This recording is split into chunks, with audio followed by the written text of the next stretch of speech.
कादियानी, जो खुद को मिर्ज़ाई या अहमदी भी कहते हैं, दरअसल एक झूठे नबी के पैरोकार हैं। इस झूठे नबी का नाम मिर्ज़ा ग़ुलाम अहमद कादियानी है।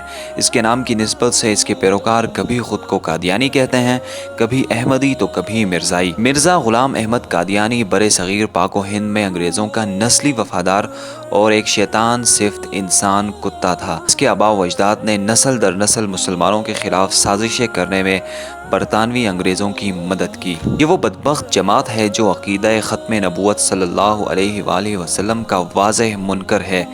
ताहम आज की इस वीडियो में हम आपको मुल्क पाकिस्तान के उस इलाके की हकीकत से आगाह करेंगे जो कि दुनिया भर में कादियानियों की अक्सरियत वाला इलाका या फिर उनके हेडक्वार्टर के नाम से जाना जाता है। तो आइए चलकर असलियत जानने की कोशिश करते हैं। फैसलाबाद और सरगोदा के तकरीबन दरमियान में वाक़े रबवा नामी शहर आज जिस जगह वजूद रखता है उसे ज़माने कदीम में जुग ढकियाँ कहा जाता था। उस वक्त ये मकाम गैर आबाद और वीरान हुआ करता था। तक़सीम हिंद के वक्त हज़ारों कादियानी पाकिस्तान आ गए और उन्होंने खेमा बस्ती के तौर पर इस इलाके को आबाद किया, जिसे इनके सरकर्दा अफराद कादियान दारुल अमान कहने लगे।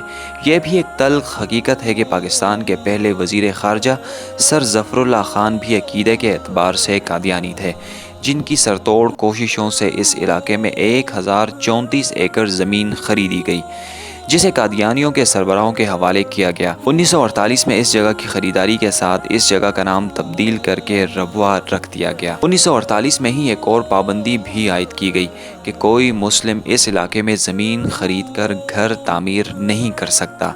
एक और अजीब अमर ये भी है कि इस इलाके के लोगों के लिए यहाँ एक कब्रिस्तान भी बनाया गया है, लेकिन इस कब्रिस्तान के हर कब्र पर लगी तख्ती पर एक इबारत देखने को मिलती है, यानी अमानतुन दफन। जब इस बात की तहकीक की गई तो मालूम हुआ कि कादियानी ये ख्याल करते हैं कि पाक व हिंद की तकसीम आर्जी है और जल्द ही इंडिया और पाकिस्तान एक रियासत में जुड़ जाएंगे और फिर ये लोग अपने मुर्दे निकाल कर कादियान ले जाएंगे।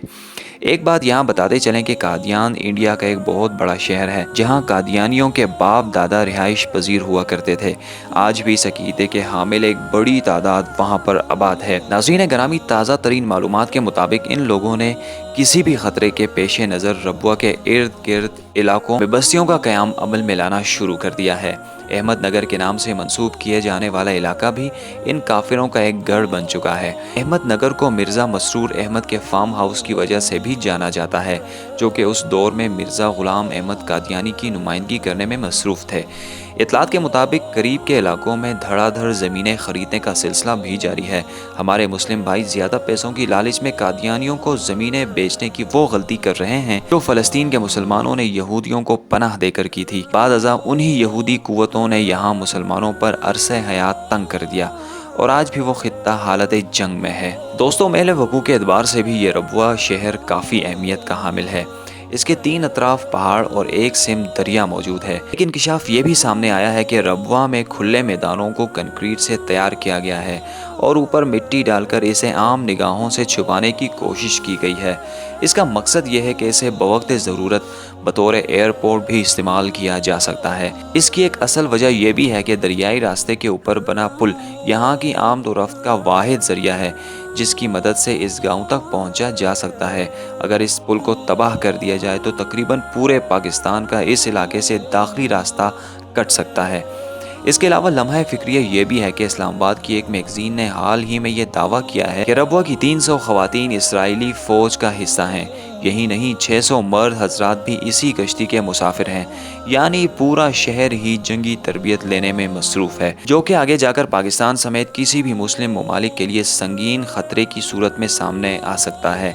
इसके अलावा गैर मुस्लिम ममालिक की इमदाद और फंडिंग भी किसी से ढकी छुपी बात नहीं, जो कि पाकिस्तान में उनकी तादाद को बढ़ाने के साथ साथ असर रसूख भी पैदा कर रही है। और ऐन मुमकिन है कि मुमलिकत खुदादाद पाकिस्तान में फ़लस्तीन और इसराइल जैसे हालात बर्पा हो जाएं। इसे कबल के वो वक्त आ पहुँचे पाकिस्तानियों को और मुस्लिम उम्मा को इन कादियानियों की तैयारियों से आगाह करना होगा। अल्लाह पाक इस्लाम को कायम और दायम रखे और मुल्क पाकिस्तान की हिफाजत करे। इसके साथ साथ हमारी अल्लाह से ये भी दुआ है कि अल्लाह पाक पाकिस्तान को इन कादियानियों से पाक करे। मज़ीद इस तरह की इन्फॉर्मेटिव वीडियोस देखने के लिए आप हमारा यूट्यूब चैनल वही डॉक्यूमेंट्रीज सब्सक्राइब कीजिए और घंटी के निशान को भी दबाइए। शुक्रिया।